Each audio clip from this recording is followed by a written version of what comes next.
All right, welcome back. And greetings, wonderful people. Let's go ahead and get started. So what we're doing today is we are going to solve word problems using strategies.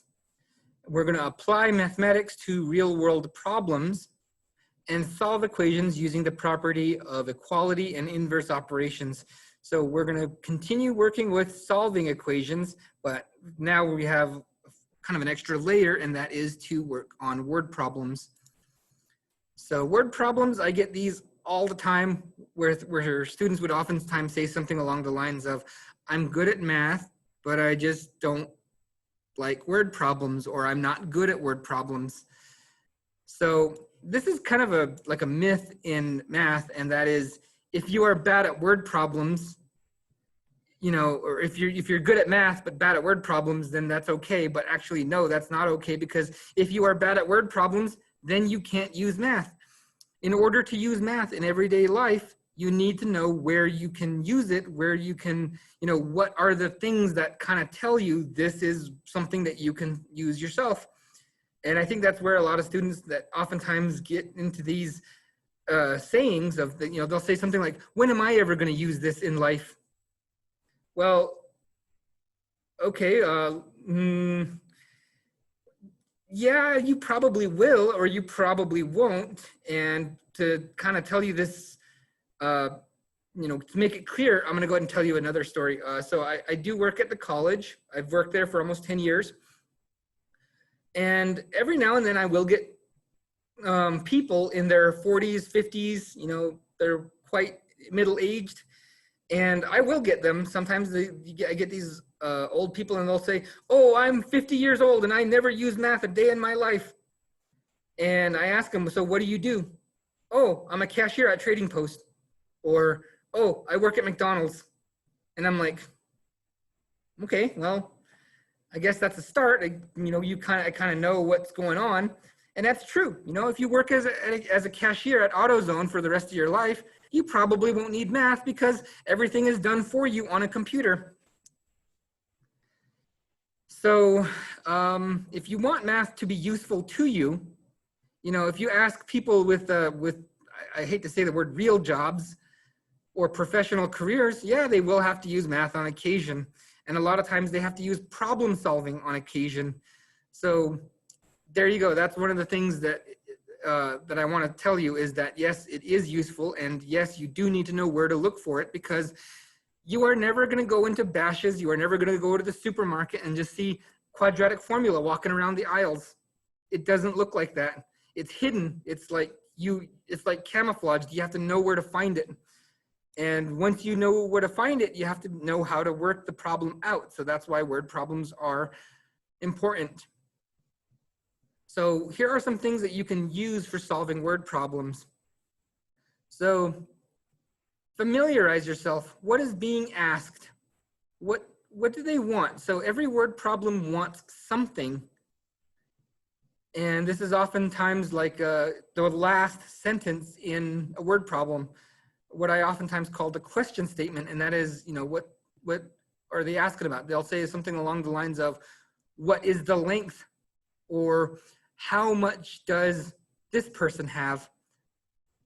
So you got to make sure you know what they're asking for, what they want, and you have to make sure that you give it to them too. And a lot of times, just by how things are worded can tell you what kind of problem this is. So that's the first step. Sometimes you will need a formula, and if you need a formula, you might have to look it up. And that's often, this familiarize step is oftentimes the one part where people get stuck. If I have a student who's having trouble with a word problem, it's usually this step, and it's usually something along the lines of, I don't even know how to get this problem started. And it's overwhelming sometimes when you have a lot of numbers and a lot of words, and you got to put them all together in a way that works. So that's what we're working on today. Translate. So this is something we've already been doing. We already know how to kind of work with equations and stuff, but now we have to assign our own values and variables. So we have to, again, look for something that we're missing. And that's oftentimes what you got to do. So there is something that's missing, and you do have something that you are going to use to find that missing part. So once you turn it into an equation, solve it. So find the value of the variable. So what is missing? And this one here is kind of a tricky one. A lot of students will skip this step because they don't want to do extra work. But with word problems, sometimes you can ask yourself, does it make sense? I call this the sniff test. So sometimes something just doesn't seem right. For instance, let's say, and this is an example that you may not be familiar with, but let's say we solve a word problem and we get like gasoline. Okay, so if you solve a word problem, you know, you get X number of miles for this number of gas, then what is the miles per gallon? How much fuel can you get on 1 gallon of gas? And if it comes out to something like 70, you know, you probably did something wrong. At that point, you know, most people who have a vehicle would probably know that vehicles never get that much mileage. So in that case, that would fail the sniff test because it's just not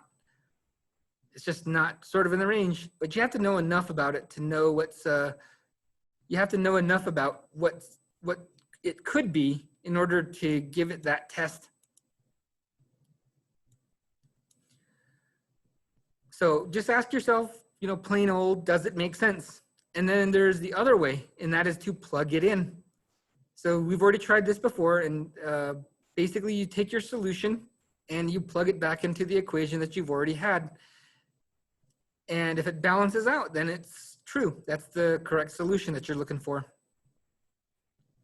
And lastly is to state your answer in given units. So for this one, I also mean, like, you know, make sure you define what you are talking about, what answer is, because, you know, numbers on their own aren't going to be a whole lot of good. You have to kind of tell people what it is. And I know this is kind of a tricky one, and I know there's memes about this one where it's like, you know, you just don't give a number. You got to ask like what it means. And again, I probably have a meme for this one somewhere.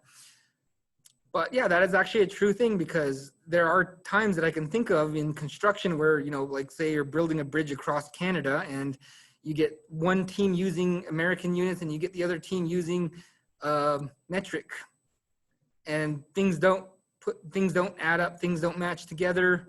Or another really good example would be like NASA. They had some kind of Mars probe, and they had two teams where one was using you know, the standard American, and then they had another team using metric, and the thing didn't make it to Mars. I think it crashed or something. So make sure you state your answer in given units. And it might not sound like it's that important, but it's oftentimes very helpful for anybody else, because in most cases you're going to be using numbers in a professional career. You oftentimes have to talk about what you're measuring, what you're counting. Okay, so I did say that familiarization was the most difficult step. And it's the one that most students will get stuck on. So if you are stuck on the familiarize step, there are some strategies you can use. So draw a picture. Okay, now that sounds kind of weird, and a lot of students, they don't want to do this. But anytime there are word problems, especially when they're talking about geometric figures like squares, rectangles, trapezoids, you know, triangles, a lot of times if they just draw a picture, it'll be like, oh, okay, now it makes sense. Now I know which side I'm talking about. I know which, you know, it just sort of makes more sense that way. So draw a picture if it helps out. You know, sometimes you can draw a chart, or, you know, something as simple as a square or a rectangle can help out sometimes too. Sometimes you might need a diagram or a graph. So sometimes you might have to graph something and then look along the graph and see where, you know, the lines meet, or whatever, where the input output values for the function are. Okay, so that's the first one. You could also make a list. So this is another strategy, and there's actually a little bit more to this, and that is make a list of what you know and what you are trying to find out. There is almost always a way to get your answer from the things they give you, okay? there are very few math problems, word problems that are just going to leave you hanging and make it impossible for you to solve it. So you have to use what they give you for you to give them what they want. So make a list. That's one of the strategies. Again, it's a little bit easier once you kind of break things down into an easy to read way that's like, oh, okay, now I know what I'm supposed to do.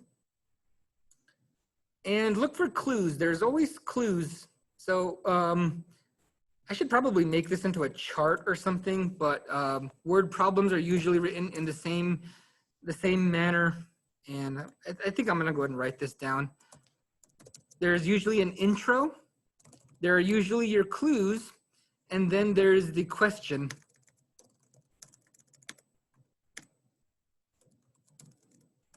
My Q button doesn't work here. So most word problems can be broken down into something, and there might be some changes, there might be some variation on the order of some of these. But usually the intro is just sort of like, okay, here's what's going on. We have a triangle, or this person has, you know, this much money, or something like that. It lets you know what you're talking about, and sometimes it won't give you any numbers right away. Or sometimes they might put that in with the clues. So what are the numbers you need to know? What are the things you're trying to find out?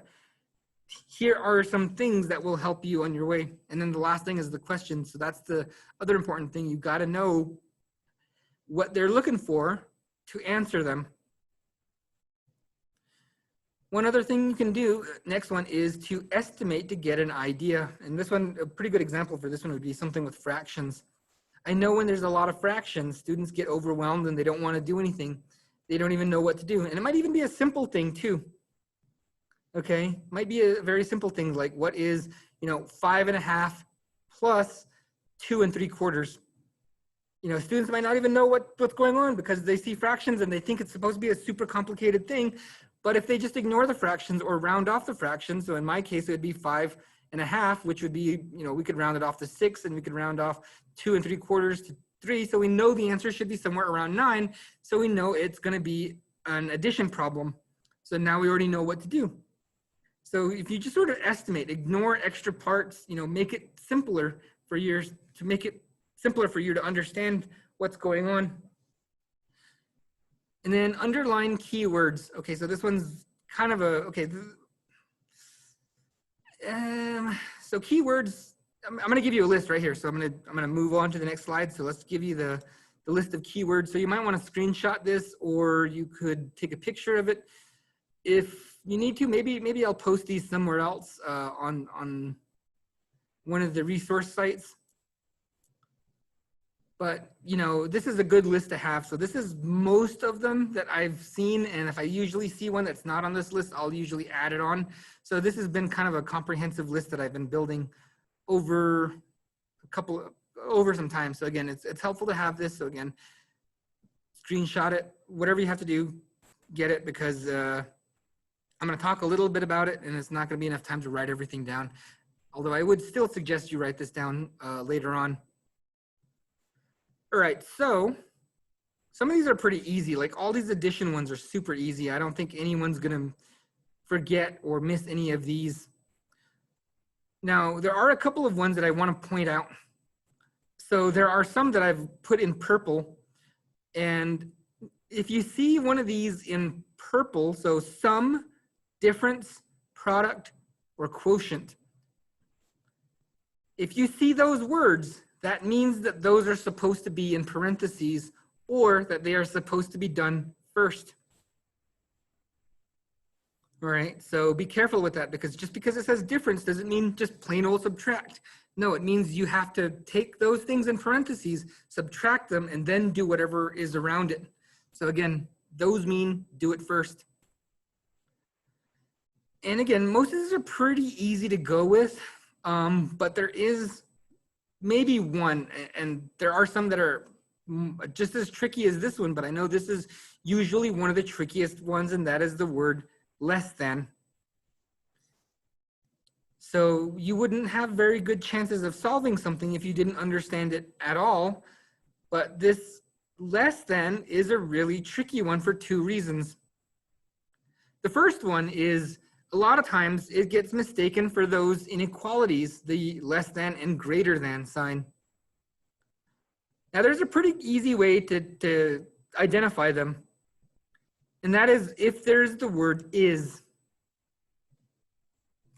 So if it has a word is, then it means it's an inequality. So for instance, listen to what I'm writing. X is less than 5. So I said the word is there. Now, if I say X less than 5, it's going to look like this. So I did not use the word is. 5 less than, or sorry, X less than 5. And that's the second way that this is tricky, because the order is reversed from the way you would speak it or read it. Because I said X is less than 5. So you might think X goes first and then minus 5. But again, the order is backwards because you are lessening it by that number. So like if I said something along the lines like, let's say you have a younger sibling. They are 2 years less than you. So take your age minus 2 or 3, whatever, and that would be the age of your younger sibling. But I did use the word less than, and I did use it in the correct order. So 2 years or 3 years less than your age.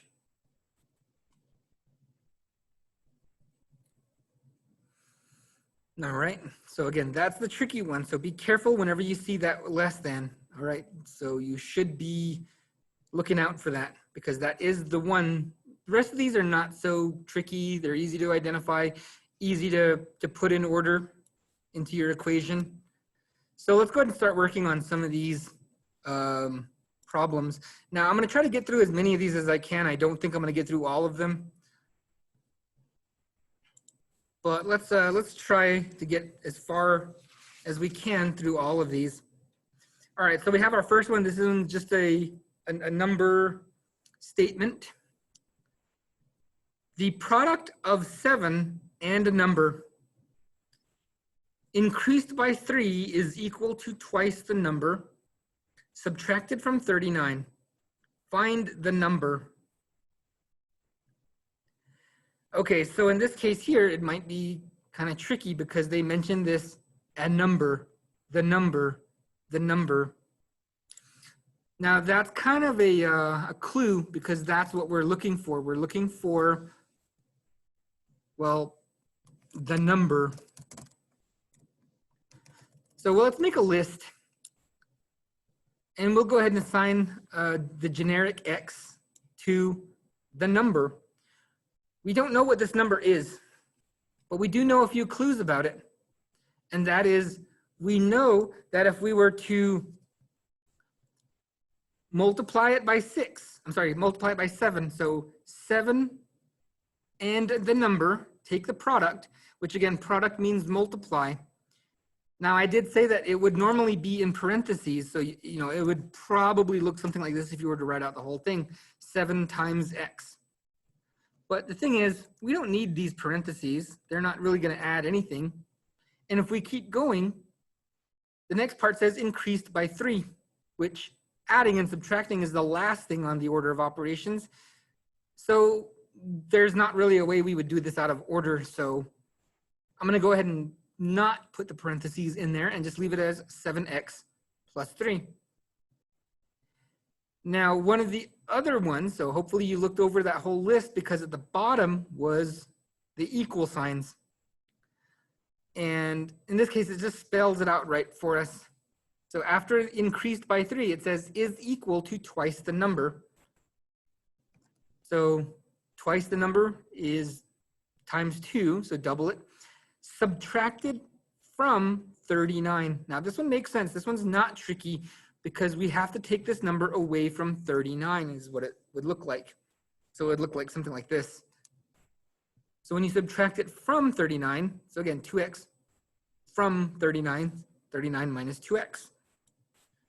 So even though it's a subtraction and it's opposite, this one, hopefully, you know, you've been using this type of phrasing for, I don't know, since you were in grade school. So I don't expect it to be that tricky. You already know this one's going to be opposite order. All right, so from here, let's go ahead and start trying to solve what we can. So from here, we're just going to use our ordinary rules of algebra. And my ordinary rule states that, well, we have to cancel some, well, sorry. Quick review. First thing you do is take care of like terms on the same side, which in this case, there are no like terms on the same side. So I only have one X number on this side and only one X number on this side, only one constant value on this side, and the same with the other side, only one regular number or constant value. So that's the first step. So in this case here, we would also have to distribute. So that's another thing we don't have to do. So now we have to pick a side for the X to go on, which in this case here is a fairly obvious choice, because I want to keep the variable on the left or keep it positive, which in this case I'm able to do both. Now, since I have canceled something from this side, I must cancel something from this side. Again, I call it the trade, where both sides give up something because they want what the other one has. So this side wants all of the X numbers, and this side should get all of the regular numbers. Now I'm going to go ahead and add. So 7X and 2X is 9X. And 39 minus 3 is 36.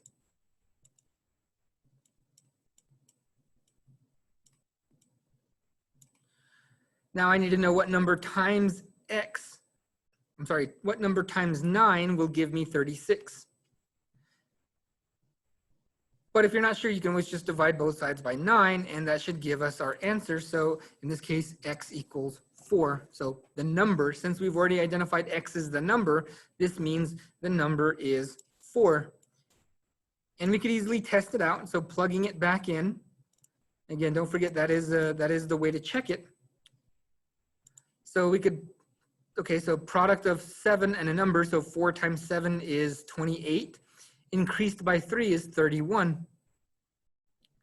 So is that the same as if we were to plug it here? So equals to twice the number, so that's 8, subtracted from 39. So 8 subtract from 39 is also 31. We could also plug it back into here if we're confident that our equation is the right one, which in this case, it still works out. And again, you can write that out. I would suggest that you write it out if you're checking it. But sometimes you can check it pretty easily just by using, your mental math. All right, so here we go. Another one with numbers. I don't know, I need to come up with a name for these, like number problems or something, because I know the objective said real life equations, and so far we haven't seen any. So, I mean, this is probably not something that you'd likely see, but nonetheless, it would still be very helpful to know this. This is just working on our problem solving skills, which not enough people have them. All right, so let's go ahead and start setting this up. So there's no introduction. We just go straight into the clues. 5 less than twice a number. Okay, 5 less than twice a number.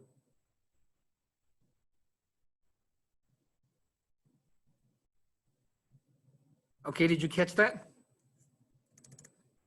Remember what I said, the less than is the tricky one because the order is reversed. So there, we already had the first one try to trick us, the first major tricky one, but don't fall for it because that less than is the one you have to watch out for, okay? That one is the one that will try to trick you, because if you try to fill it in the order that you read it, it's not going to work out. So 5 less than twice a number. So take a number, twice it, and then lessen it by 5 is the way you would read that.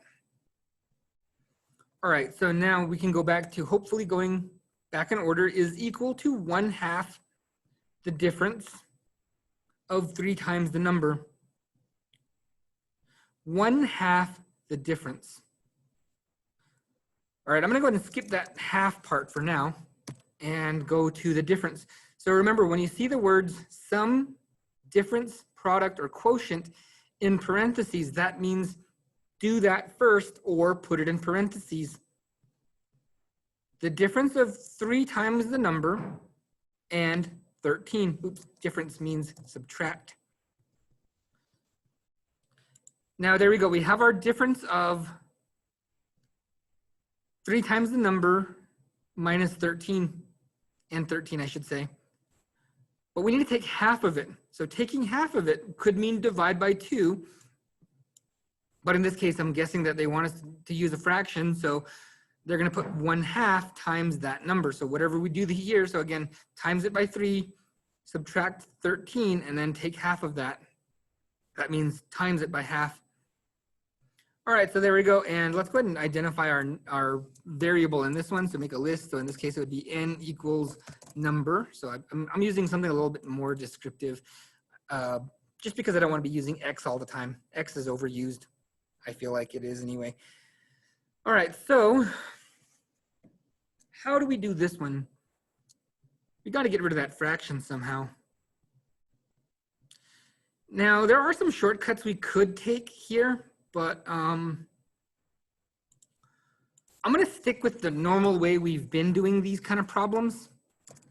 So let's follow the order of operations that we were told earlier. So that is to get rid of parentheses, get rid of your groups. So use your distributive property. So 1/2 times 3 is 3/2. Or again, you can put a 1 under it, multiply the top numbers and bottom numbers.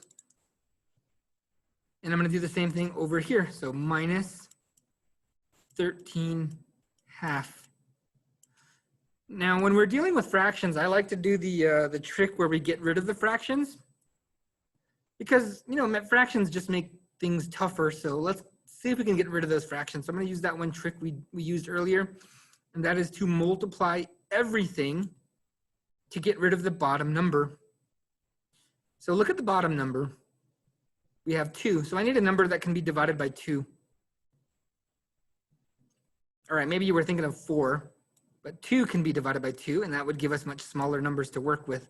So what I'm going to do is I'm going to double everything. So all of these numbers that we have, we're going to double them. And if I multiply it to a fraction, that's going to be top number. So 2 times 3 is 6. 6 divided by 2 is 3n. Minus, and then let's do 13 times 2, which is 26. And I have 26 over 2. 26 divided by 2 is 13. Now again, I did mention that there was a shortcut, and in this case here, you'll notice that we went from 3n to 3n. 13, 13 stays the same, but the half is gone, and these numbers are doubled. So again, there is kind of a shortcut. If you know what that shortcut is, go ahead and use it. But again, I'm just giving you this lesson in the same way that I've been solving all the other problems up until now. From here, it looks like we're going to have a basic type of problem. So again, we've got to pick a side for the x to go on, which in this case, I think it's going to be easiest to put the x on the left side because it will stay positive. So I'm going to minus 3n from both sides.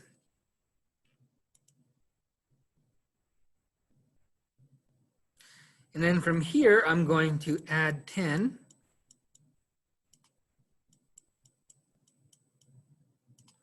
Because again, I want to cancel something from this side and cancel something from this side. So that way both sides kind of lose what they don't want and gain what they want. Because that's how trading works. Right? If you trade, you give away something you don't want for something that you would much rather have, something you do want. And in this case, that number is -3. The number that we've been looking for. So if we plug it back in and solve it, it should balance out. I shouldn't say solve, I should say evaluate. Because in this case, we've already solved it. We know the solution. If we plug this in, it will make it balance on both sides. All right, so there you go. We're done with that one. Let's go ahead and move on to the next one. Whew. And we have another number puzzle. I think that's what I'm going to call these. I'm going to call them number puzzles. I made a new word today. So one number is 9 more than twice another. If the sum of the numbers is 129, find both numbers. Now, a lot of times, remember how I said that the question statement is usually the last thing? In this case, it's going to really help us find out what we need because it says find both numbers. So in this case here, it's safe to say that there are two things that we're looking for. And I'm going to call this first number. And then I'm going to call the other one second number. So there are two things we are looking for. So first number and second number. Now, do we know which one is the first and which one is the second? So again, we're missing two things. So a lot of times I'll often get students that say, well, the 9 is the first number and the second one is 129.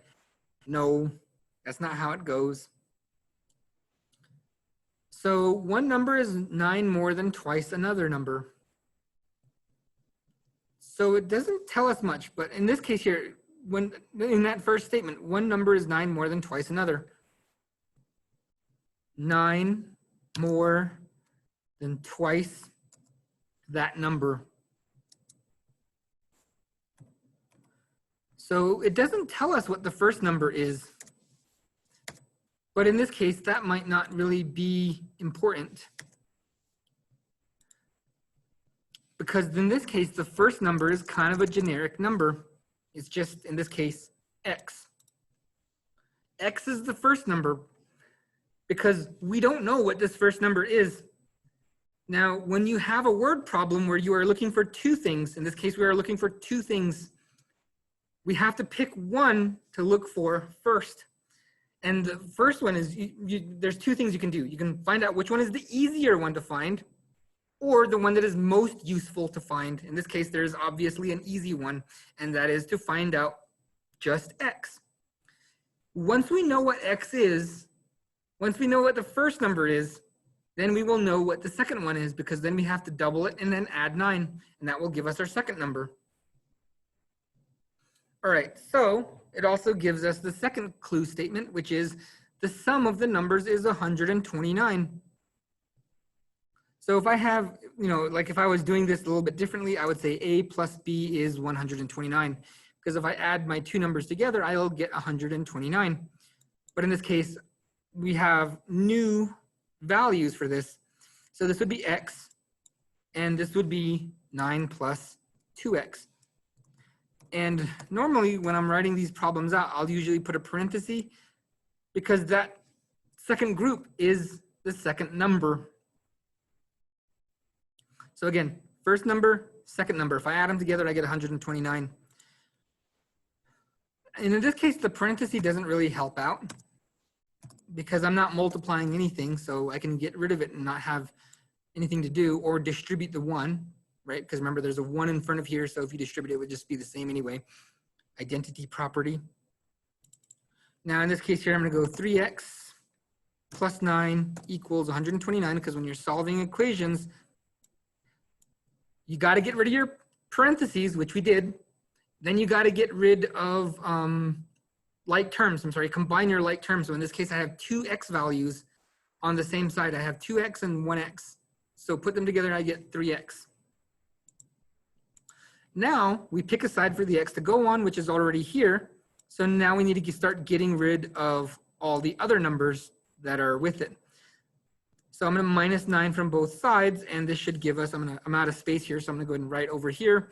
So this would be 3x equals 120. All right, so now I still got more stuff to do. What number, if I times it by 3, will give me 120? Now, me saying that, you might actually be able to get that. You might say, okay, I know what number you can times by 3 to get 120. But again, you can keep using inverse property, keep working backwards. So in this case, the backwards of multiply by 3 is to divide by 3. And that will give us our x by itself, and that gives us the first number. So in this case, the first number is 40. Okay, now we're on our way to get the second number. So again, once we know the first one, we got to pick one of them to find first. In this case, it was easy, the first number, because the second number is a little bit more complicated. But now that we have it, we take our first number, plug it into the second number. So let's go ahead and plug it in. So that'd be 9, let's say 9 plus 2x, which we know x is 40. So that would be 9 plus 80, which in this case would be pretty easy. We get 89, and that is our second number. So again, we plug it into this formula here, and we have 89. Now we check it really quick. So check it. In this case, there's no real world application, so there's no sniff test for this one. We're just gonna have to check it by plugging it back in. So is 89 plus 40 gonna be 129? Which is true. Yeah, that's true. So now we are able to get both numbers. So we have our first number, which is 40, and our second number, which is 89. And we gotta state our answer in given units, which in this case, units is not something like feet, inches, meters, or anything like that. In this case, it's just talking about which one is the first one and the second one. Okay, so there you go, we got both numbers. So that's what the question says. It says find both numbers. So we found both numbers. All right, so let's go ahead and move on to the next one. And like I said, I'm gonna try to get through as many of these as I can. I'm gonna at least try to get to number 6 today. Maybe if we have some more time, or maybe if we had like a kind of a day that we could get some of this sorted out, we could probably do more. All right, so solve, and what we got here. So Kara's golf score was 1 less than 3/4 of Greg's score. If the sum of their scores was 153, find Kara's score. All right, so using our strategies, looking at the question statement, we are looking for one thing that is most important. The most important thing we are looking for is Kara's score. So there you go, I'm making a list. That's the first thing we're trying to find out, is we're trying to find out Kara's score. Because we're not looking for both people's score, we're only looking for one person's score. So we got to make sure to answer the question. All right, so, and you can tackle this in most order. So in this case, Kara's golf score. That's kind of an introduction, because now it tells us this is a golf game. And golf is kind of a weird game, and I'm sure a lot of people don't watch it, so it's kind of hard to tell if somebody's doing well. But if I remember correctly, with golf, usually the lower score is better.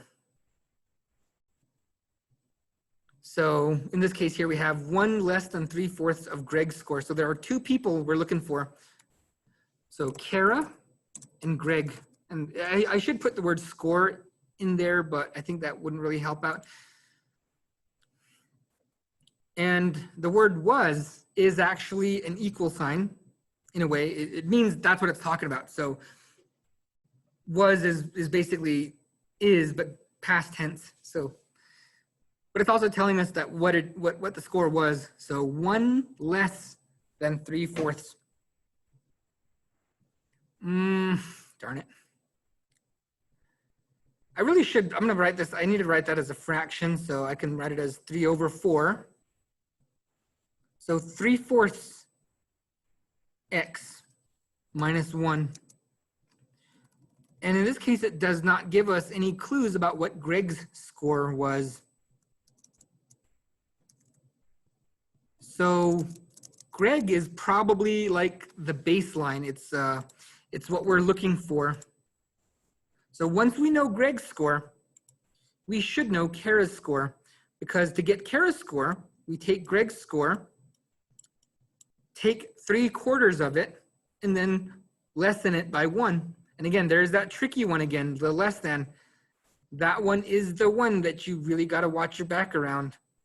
Because if you read this, I think some students would go with 1 minus 3/4, which in that case, if like, let's just say Greg gets like 50 points. I don't know if that's a good score or a bad score, but again, we're estimating. Okay, that was one of the other strategies we did was to estimate. If we were to go 1 minus 50, that's a negative score. And I don't think most games have a negative score, so that's probably not what we're supposed to do. But again, like I said, most people don't know about golf, so they might think scores can be negative, which actually that's a good question because I don't know about golf, but I don't think you can. I think 1 is the lowest score, and that is to get a hole in 1. Anyway, so there we go. We have our 2 clue statements. Kara's golf score was 1 less than 3/4 of Greg's score. It doesn't tell us anything about Greg's score, so that means that that's probably the one that we're going to have to find first. The sum of their scores is 153. So again, we're going to have to add these 2 numbers together. I'm going to put 3/4 in there, but I'm going to type it as a fraction. So that's going to be 3/4 minus 1 plus x equals, so if I add them 2 together, I get 153. But like I said, I'm going to put a fraction in here. It's always kind of hard to type out fractions. So I'm going to go ahead and just write it in. All right, now we have a big problem here because, well, we'd have to add these 2 together, which is actually not that hard. You could just use the common denominator. And, you know, that'd be 4/4 and then plus 3/4, that'd be 7/4. But let's use that same trick we've been using earlier, the one I taught you. And that is, if you want to get rid of fractions, just multiply everything to get rid of that bottom number, which in this case is 4. So 4 divided by 4 is going to be good. So let's times everything by 4. So 3 times 4 is 12. 12 divided by 4 is 3. So I end up with 3x minus 4 plus 4x equals, and then 153 times 4, 612. And I'm going to check it to make sure I didn't accidentally, accidentally like say flip the sign or anything like that. And there we go. So now we can go ahead and work on this. So I'm going to add 4 to both sides. So plus 4 here, plus 4 there. And that's going to allow me to do 2 things. So I'm going to combine my like terms on the same side. Equals 616 or 616. So what number times 7 gives me 616? So again, I'm going to go ahead and just divide both sides by 7, and that's going to be 88. So Greg is X, so that means Greg's score is 88. And we're done, right? Whew, that was an easy question. Time to move on to the next one. No. Okay, again, this is something that I see students do all the time. They'll usually go with the first answer they get, and then they'll just say x equals 88 and then call it a day. But again, remember the question, and I wrote it down first. It was one of the first things I wrote down because this is something that a lot of students will miss. Remember, we're not looking for Greg's score. We are looking for Kara's score. So to get Kara's score, we are going to have to take Greg's score, times it by 0.75 or 3/4, however you want to do this, and then minus 1. Now, if I times it by 3/4, I would get something like 3 times 88, which would be 264 over 4. But I can easily divide that, and I get 66. So 66 minus 1, oops, minus 1. And that should give us Kara's score. So Kara's score is equal to 65.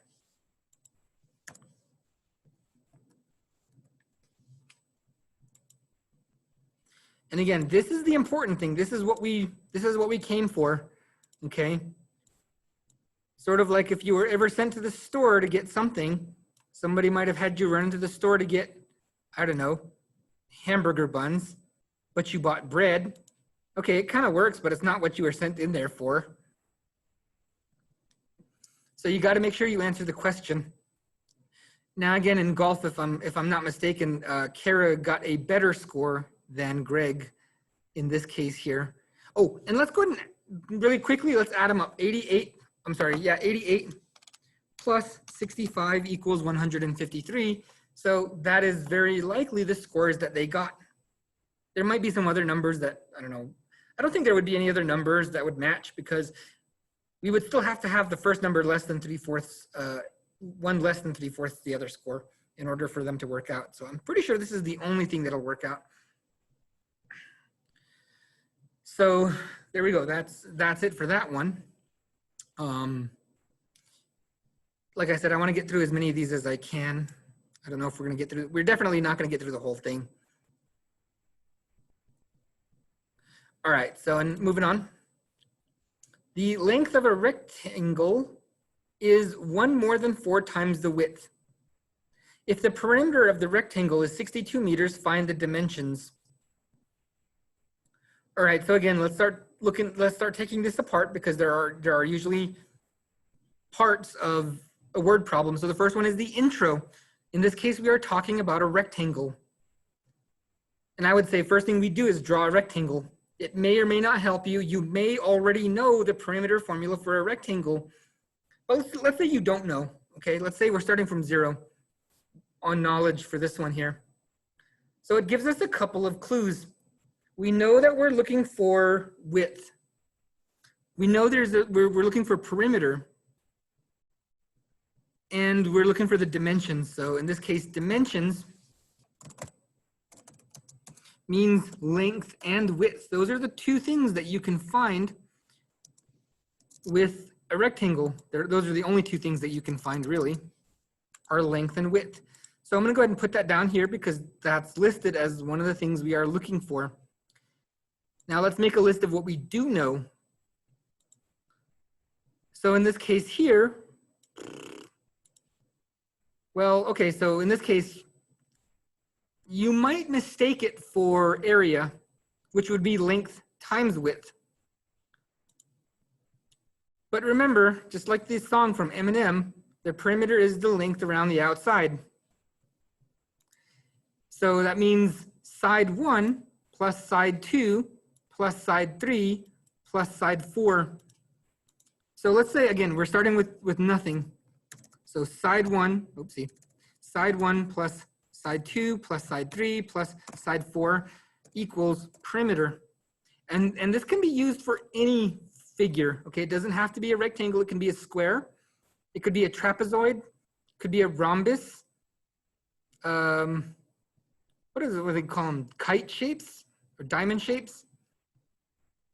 Pretty much any four-sided figure, this formula can be used. Now in this case, we're specifically talking about rectangles. And if I ask a third grader, what makes a rectangle different from a square? They would probably say something along the lines of, well, there are 2 long sides.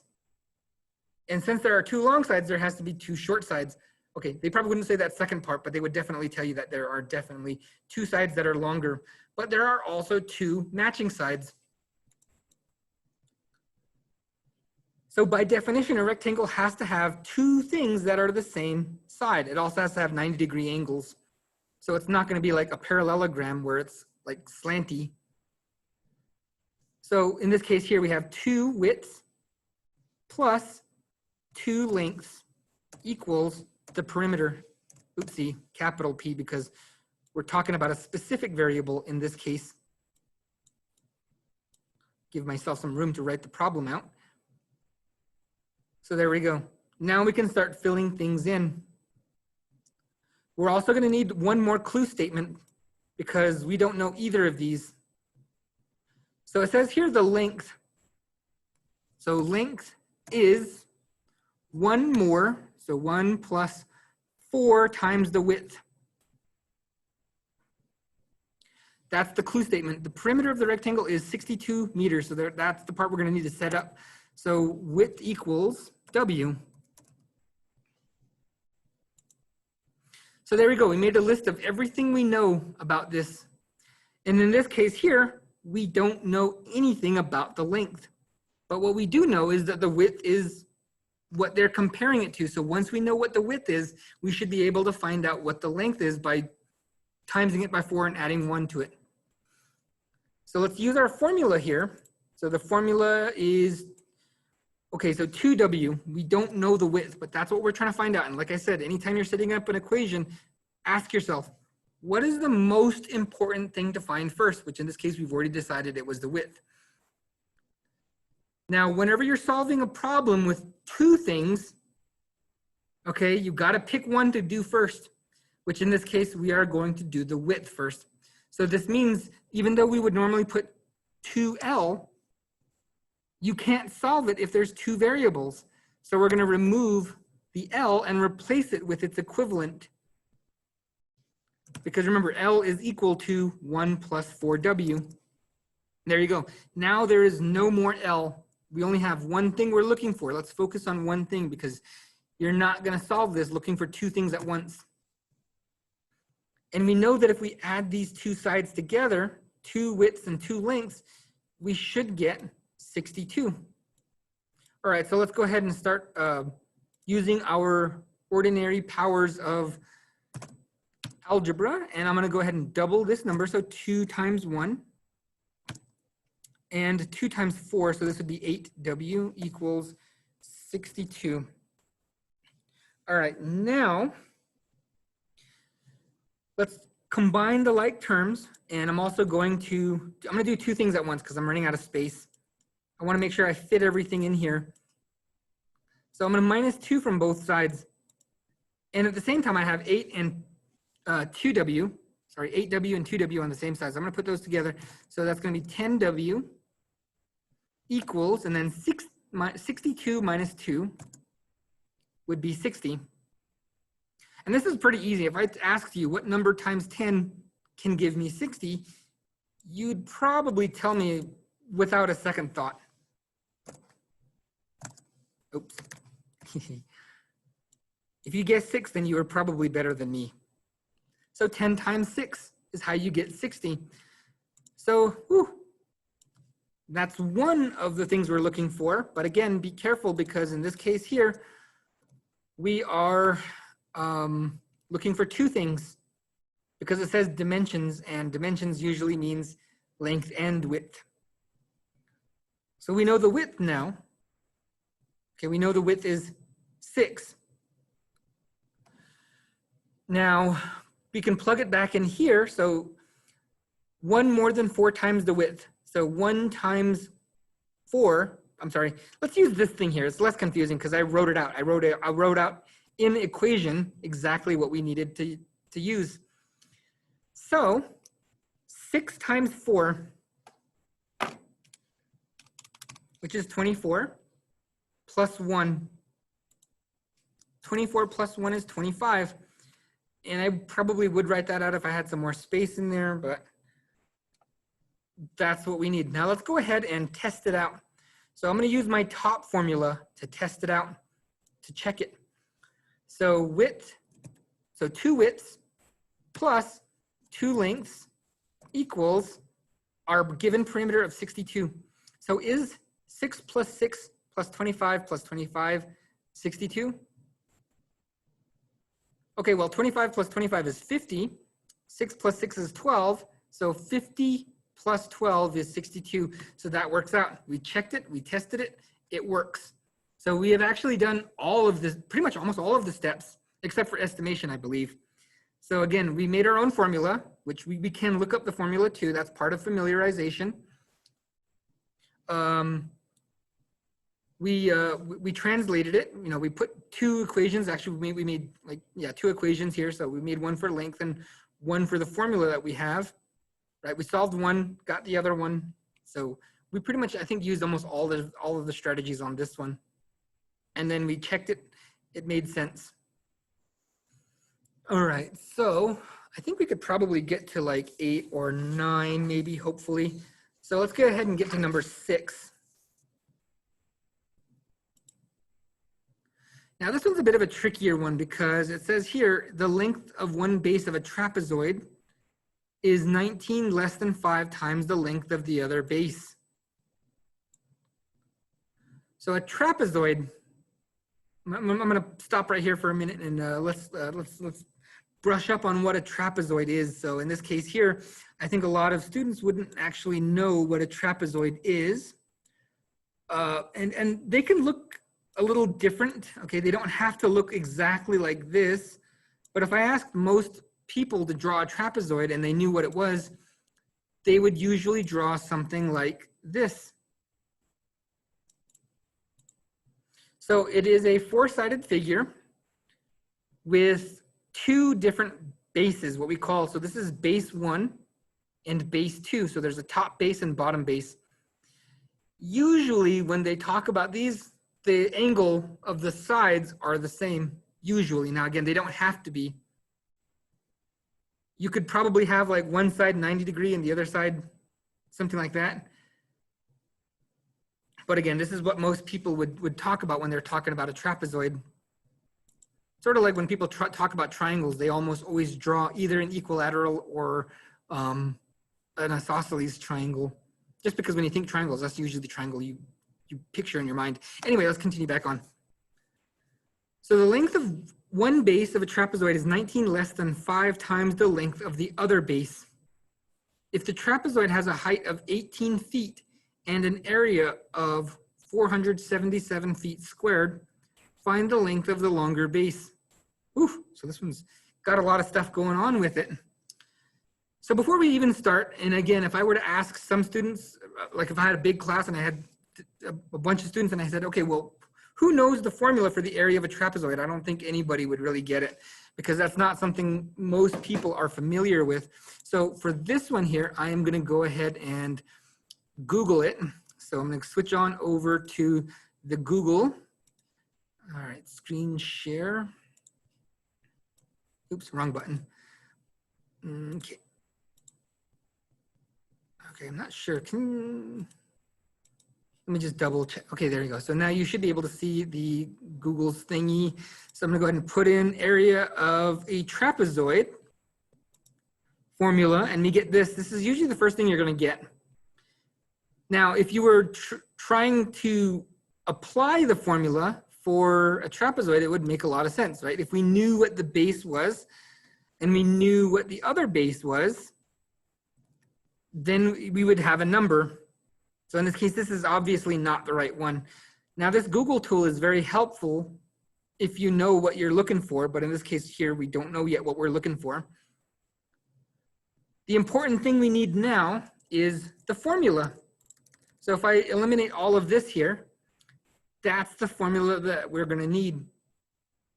Now, with my last class, we used this formula and it ended up being kind of confusing because, well, we have a fraction, which means division, and a multiplication.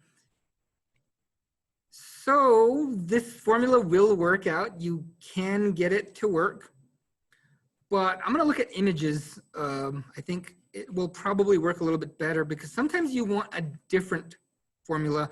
And if we look here, that's the formula that we've already seen, this one and this one. But if we look over here, there are some formulas that we have not seen. And I think this one's a little bit easier because we only have one small fraction on the side. And here's the same one. So half of base 1 and base 2 times the height. And I think this one's probably the most explanatory of the entire thing. Now in this case, they have height first and then base 1, base 2. So they have many different ways of writing it. So a good example for this one is, you know, for what we're learning is that sometimes you have to choose which one to use. And like I said, with my last class, it got really, really messy on getting this one. So I'm going to try to keep things a little bit simpler. But again, I'm also going to tell you that you should be looking for something that would make the most sense. Okay. And in this case, it might be hard for a typical student to tell which one would be the best one. But in this case, this one probably just looks easier as well. So let's go ahead and go with this one. I'm going to go ahead and go back over to the workspace and start working this out. So we know what it is now. So it should be 1/2 times base 1, which it gave us A and B. That was another thing I did that was confusing, was I used B for both bases. So looking at the formula, we have base 1, base 2 times half, or actually it would be half times the sum of base 1 and base 2 times h, or the height, equals the area of the trapezoid. So I'm going to use capital A because that one means area. The lowercase just means, you know, the top or the bottom side. So again, don't get those confused because this is a really good example of using formulas. So just because they're both A doesn't mean they're going to be like terms. All right, so let's start filling in. So we have our familiarization. Let's start putting them into equations. So the length of one base of a trapezoid is 19 less. And again, don't forget the less than is the tricky one because that less than actually means we have to put that one in reverse order. 5 times the length of the other base.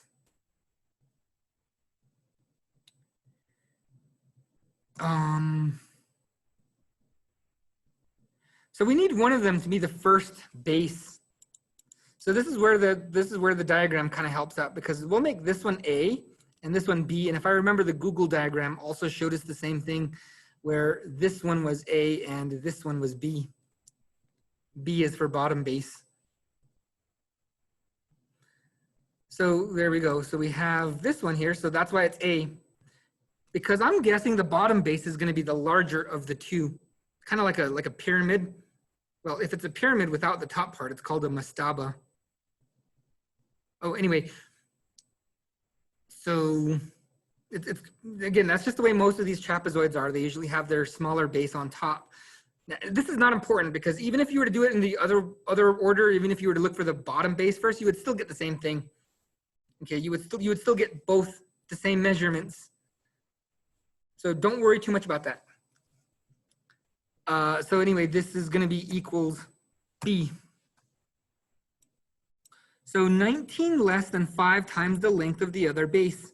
So I have two different bases, base A, base B. If I take one base, times it by 5 and minus 19, that should give me the other base, the bottom base in this case. Which again, if I times something by 5, it's going to be much bigger. I'm guessing in most cases it would be much bigger. But again, it doesn't matter which one you have as A or B. They should both be the same. So now we also have another clue, and that is if the trapezoid has a height of 18 feet and an area, so we know the height. So the height is from this top part straight down to the bottom part. Sometimes it's written on the inside as well. I like to put the height on the outside. I don't know, that's just the way I do things. And A is equal to 477. So now we have most of what we need to fill in our equation. Okay, so I'm going to write the fraction here. So just 1/2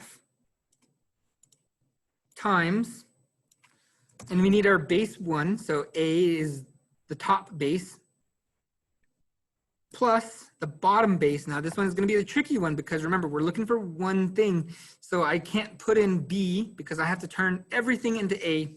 So 5A minus 19, and times that by H. And this has to come out to 477. Okay, now I don't really need the parenthesis in the parenthesis, but I might get the question of where did that come from? So again, this is A, and this should be B, but I already know that B is the same thing as 5A minus 19, so that's why I dropped it in there. Now, I also know the height, in this case here, which is 18, so I should be able to fill in most things. So if you see a second variable in there, so in this case, if you see B or H, check it, make sure to plug in as many things as you can. So in this case, if I had left H out, it would have been impossible to solve, or at least very difficult. So there we go. Now everything is only A. So A is the only thing we're looking for right now.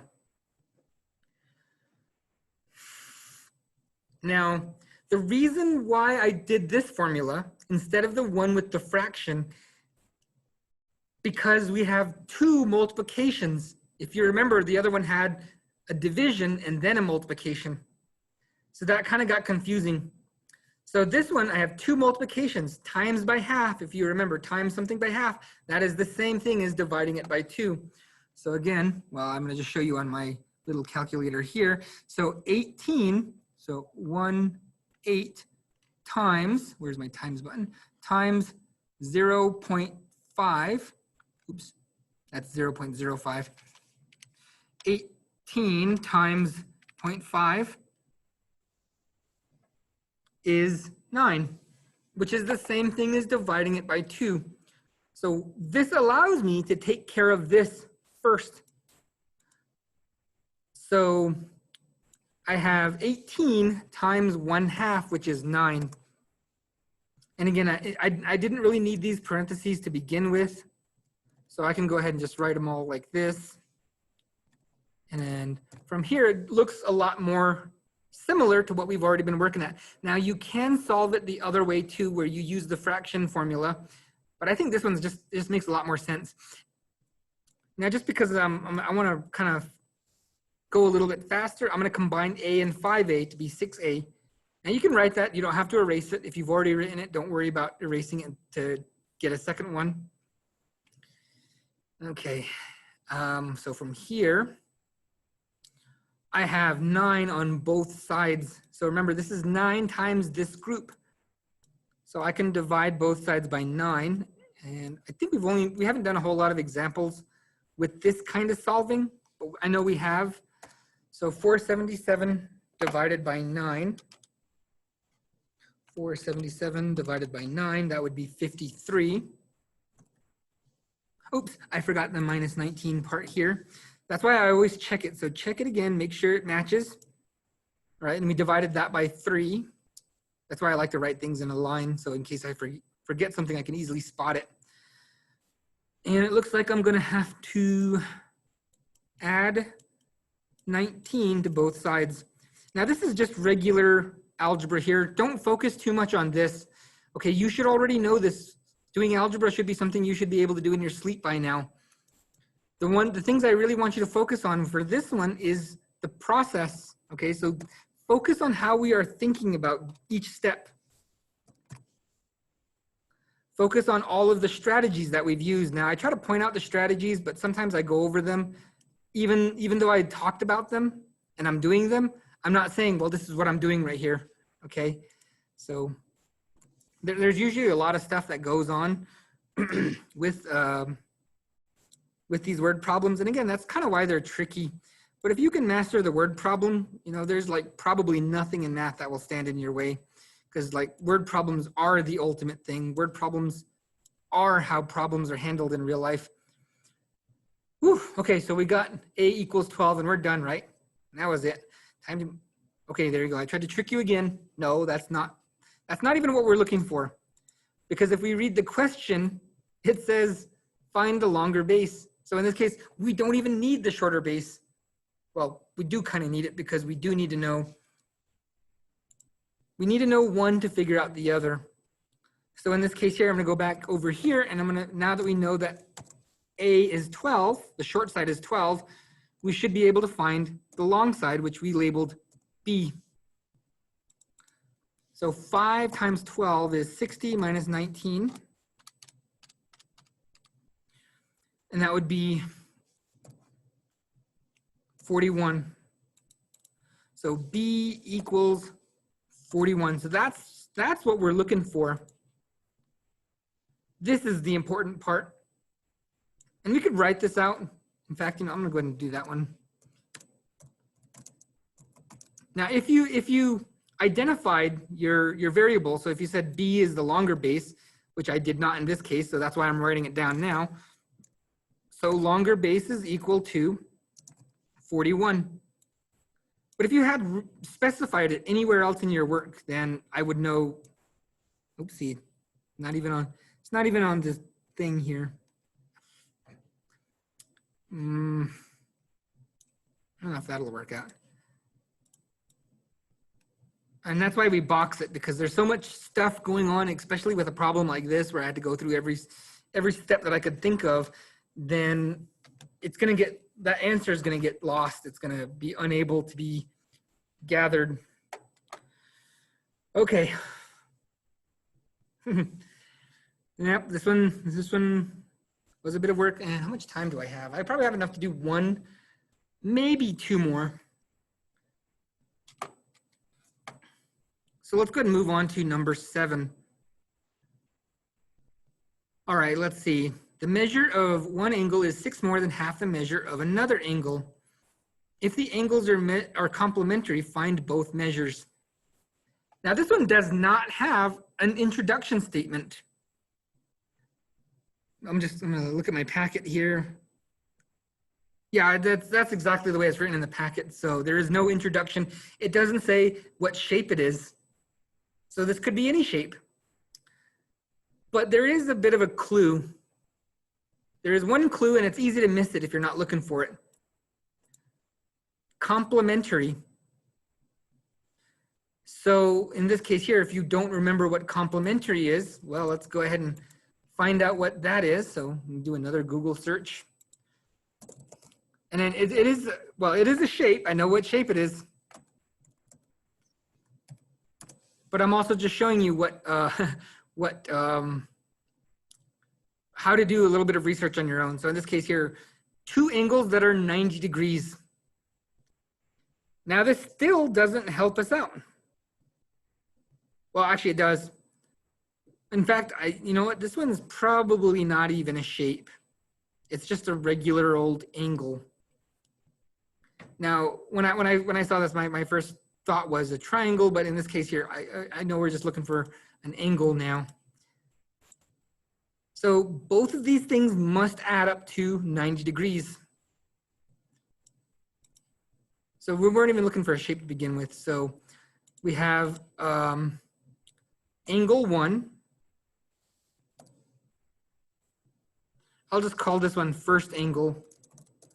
And you can come up with your own names however you want, you know, first angle, second angle, or angle 1, angle 2. And we know that if we have A plus B, that should come out to 90 degrees because that's what the internet told us. All right, so now we have a clue statement here. So the first one, it starts out with the whole thing. So the measure of one angle is 6 more than half the measure of another angle. So this means B, and again, it doesn't matter which one you have go first. You can even put B here, like B as in, like right there, just write what I'm gonna write right here. B is 6 more than half of the other angle.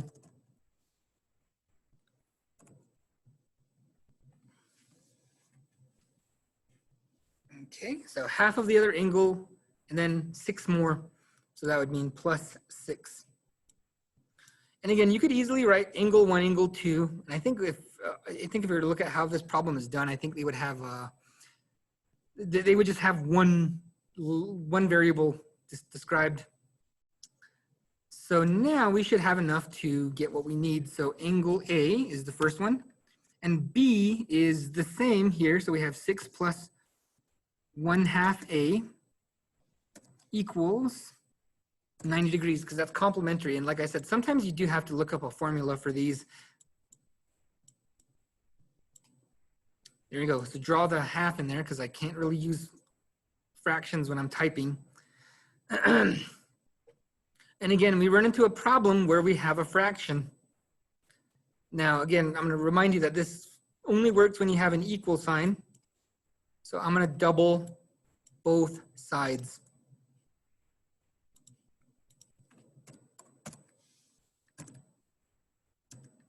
So double everything. So make sure everything gets doubled. So that needs to double, this needs to double, and this needs to double as well. So check it again, make sure everything's doubled. So by doubling half, it just becomes 1A. And again, from here, it just becomes basic solving of algebra. Just anything you would normally do, just we're doing that exact same thing here. So here I have 2a plus a. So that'd be 3a equals, and then 180 minus 12, so that'd be 170 minus 2, so that'd be 168. And then divide that by 3, and it looks like we have our first angle. So first angle is going to be 56 degrees. I don't know if I have a degree button somewhere. Because again, state your answer in given units. In this case, we're not talking about 56 inches or 56 centimeters or anything like that. We're talking about degrees. And no, not the temperature degrees either. So now this is a bit easier because we can use this formula here. Now we could plug it into this one, but why would we want to do that? So in this case here, we know the first one is 56 plus B, which B is the second angle, equals 90 degrees. So what number can I add to 56 to get 90? Let's use our inverse property and work this problem backwards. So in this case here, we have B equals 34. Oops, 34. And it says to find both measures. So I'm going to put the answer down here, since I already have it written here. And make sure I put them in degrees. So angle, I identified that this is first angle, B is second angle. So A equals 56 and 34 is B, or again, second angle. If you did not do this part, then write it out as first angle or second angle.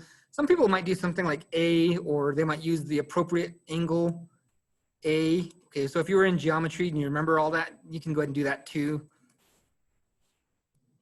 But there we go. That's it for that one. I think I might have time for one more. And this one's a bit of a tricky one because it looks like we're looking for 3 things. So if you thought it was difficult to look for 2 things, well, let's try 3 things then. So we have 3 people. Kelly, Laura, Tia are 3 people, and it looks like they're selling boxes of cookies. So that's our introduction. So it tells us the 3 people's names and what they're doing. So we have 3 people selling boxes of cookies. So Kelly sold 15 less than Laura. Okay, so here we go. Kelly, Laura, Tia. So we don't know enough yet. So now let's see, it says here, Tia, oh, no, wait, hold on. Oh, Kelly. So Kelly sold, so Kelly is equal to, oopsie, 15 boxes less than Laura. So we're gonna put L for now, minus 15. So whatever Laura sold, Kelly sold 15 less or fewer boxes, would probably be another word that you could put in there. So Tia sold twice as many boxes as Kelly.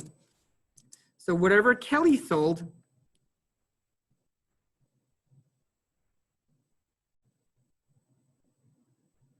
oh wait, hold on. Tia, so okay, so whatever Kelly sold, that's twice that.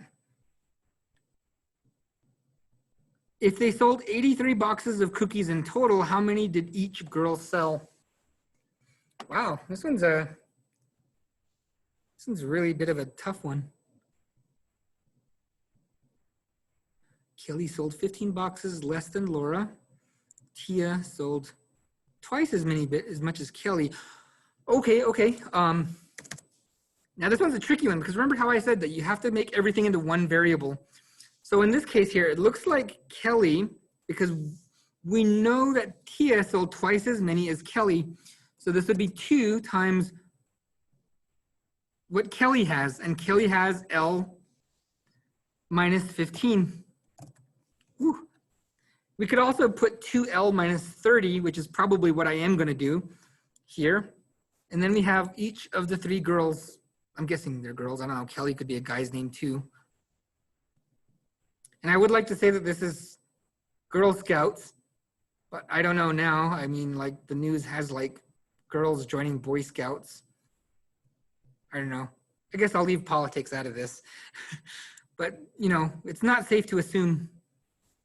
So we have 3 people, I guess is the word I'm going to use. So let's go ahead and set this up. So we have, well, now if you look at it, both of them are comparing to Laura. So that means Laura will be L. We almost did not define all of them. So everybody is compared to Laura now. So if we know what Laura has, we know that Kelly has 15 fewer boxes and Tia is double that number. So we got a lot of stuff going on here. So there's Laura plus Kelly, which again, if we know what Laura sold, we minus 15 boxes. And we have to add Tia's, which again, I'm going to get rid of the parentheses and go distribute them right now. So we get 2L minus 30. So now everything is compared to Laura. So once we know what Laura has, we should know everything about this. So in this case here, we got 4 times Laura, which again, I'm just going to leave it as L. And here we have negative 15 and negative 30, so that'd be 45. And again, this is just regular algebra from here. So I'm gonna just put all this together. And this is, well, once we got all this sorted out, once we identified our variables, everything kind of got a little bit easier. But making that list really helps out. Okay, for a second, I was a little bit stumped on this one too. But once I knew what we were looking for, it made it easy to turn everything into that. And again, this is a really tough one. I mean, I'm not gonna lie, if I had even college students try this one, I don't think many of them would figure it out right away. I'm pretty sure if I went into like even like another place, like if I went to NAU campus and found a group of students that would let me, you know, ask this question, I'm pretty sure a lot of them would miss it as well. All right, so again, all I did was add 45 here. So that should allow me to divide both sides by 4. So what number times 4 gives me 128? So divide that and we get 32. Now again, we're missing a few things because now we know what Laura has. Because remember, Laura is like the one person that if we know what she sold, then we will know what everybody else knows. So in this case, now we figured it out. Laura sold 32 boxes. So Laura got, we said 32 boxes. And we should fill this in using what they gave us. So now we know Kelly, because Tia is also compared to Kelly, because if we look at the original one, it says Tia sold twice as many boxes as Kelly. So once we know what Kelly has, then we'll know what Tia has. So Kelly has 15 fewer boxes than Laura. So 32 minus 15. And that would be 17. And it also says that in the clue statement, Tia sold twice as many boxes as Kelly. So that would be twice 17. So that'd be 34. And I'm going to stack them just so it's a little bit easier for me to check it. So add them up. That would be 6 plus 7. That'd be 13. And then 3 is 6, 7, 8. So that's 83. So I checked it. All 3 numbers add up to 83. So I know this is the correct number.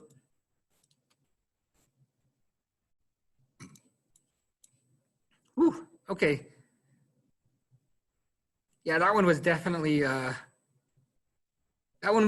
but again, once we got started, it wasn't so bad. The hard part was setting up the equations. That was the one part. But again, that's the trick, is to find one thing that you can find first. The most important thing or the easiest thing to find first. Which again, in this case, is Laura's number of cookies. Anyway, we're just about out of time, so I'm going to go ahead and end the lesson here. Again, we might pick this back up on a later one. And that is it for today. So I'm going to go ahead and let you guys go. So that's it for today. Bye-bye.